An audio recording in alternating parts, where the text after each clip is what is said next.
For one night in Greek myth, the king of the gods could not stand, could not fight, could not move, because something had cut the strength straight out of his body. We know Zeus as the unbeatable one, the sky father who buried the Titans, who never met a power he couldn't break. But the oldest Greek sources tell us about a single enemy who came closer to ending him than any Titan ever did, a creature born from the earth herself, for one purpose: to dethrone the gods. By the end of this, you'll know exactly how close he came, and the one moment the whole war turned on. Our oldest account comes from Hesiod, around 700 years before Christ, in the Theogony. He says that after Zeus drove the Titans down into the pit of Tartarus, the goddess Earth, Gaia, was furious. So she lay with Tartarus, the abyss itself, and gave birth to her youngest and most terrible child, Typhon. Hesiod describes him without flinching. From his shoulders grew 100 snake heads, dark tongues flickering. Fire blazed from every eye, and from those 100 throats came every sound at once. Sometimes the speech of gods, sometimes the bellow of a bull, the roar of a lion, the yelp of hounds, a hiss that echoed off the mountains. This was not a beast. This was chaos given a body. And Gaia had aimed it straight at heaven. Slow. Now here's where it gets dangerous for the gods. A later source, the Bibliotheca, attributed to Apollodorus, gives us the detail that should be impossible. When Typhon stormed toward Olympus, hurling burning rocks, hissing fire from his mouths, the gods did not stand and fight. They fled. They ran all the way to Egypt, and to hide, they disguised themselves as animals, the greatest powers in the cosmos, scattered and shaking, wearing the shapes of beasts. Only one stayed.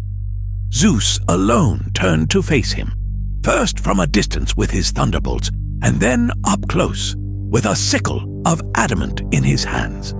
Swell. And then comes the moment. The whole myth turns on. They grappled, god and monster, hand to coil.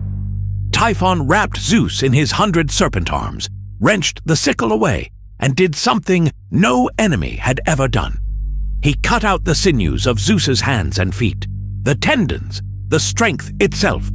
Without them, Zeus could not grip, could not stand, could not throw a single bolt. The king of the gods collapsed. Crippled, Typhon slung him over his back, carried him to a cave in Cilicia, and hid the stolen sinews there, wrapped in a bear skin, guarded by a she-dragon named Delphin. For that stretch of the story, the universe had no king. Typhon had one. Stop and sit with that. The most powerful being in Greek mythology, beaten, dismembered, and stashed in a cave like luggage. If you're seeing why this story belongs in the honest version of the myths, follow the Mythkeeper. Every myth, the way the sources actually wrote it, not the cleaned-up cartoon. Because how Zeus claws his way back is even stranger than how he fell. Zeus does not save himself. In Apollodorus, two figures sneak into that cave, Hermes, the trickster messenger, and a goat-formed god called Egipan. While the she-dragon guards her prize, they steal the sinews back and fit them secretly into Zeus again. The strength returns to his hands, and the instant it does, the war flips. Zeus rises, seizes his thunderbolts, and goes hunting the creature that humiliated him. Notice what this tells us. The king of Olympus was not strong enough to win this alone.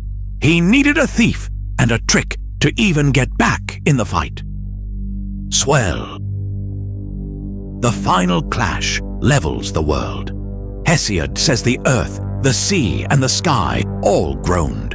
The heat of the battle set the land boiling, and Zeus's thunderbolts scorched Typhon's 100 heads until the monster fell, blazing. Then Zeus hurled him down. In the most famous version, he buries Typhon beneath Mount Etna in Sicily, and the Greeks said that every eruption, every tremor of that volcano, is the storm giant still struggling under the rock. He was never truly killed, only pinned, beaten by a hair, by a stolen tendon, and sealed under a mountain that has not stopped burning for 3,000 years. So how close did he really come? And what's original Greek versus later invention? In Hesiod, the oldest layer, the fight is titanic, but Zeus is never truly crippled. He overpowers Typhon with raw thunder, the crippling, the cut sinews, the gods fleeing to Egypt as animals, Hermes stealing the strength back. That vivid near-defeat version comes from the much later Bibliotheca of Apollodorus, written perhaps 800 years afterward.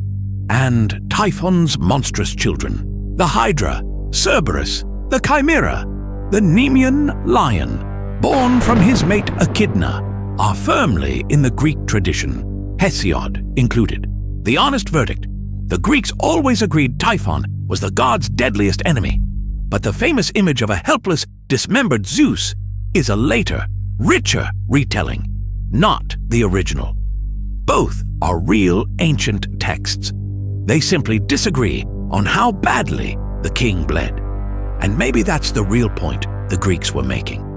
Order, Zeus, Olympus, the rule of the gods, was never guaranteed. It was won by the narrowest margin against the raw violence of the earth, and it can never be killed, only held down.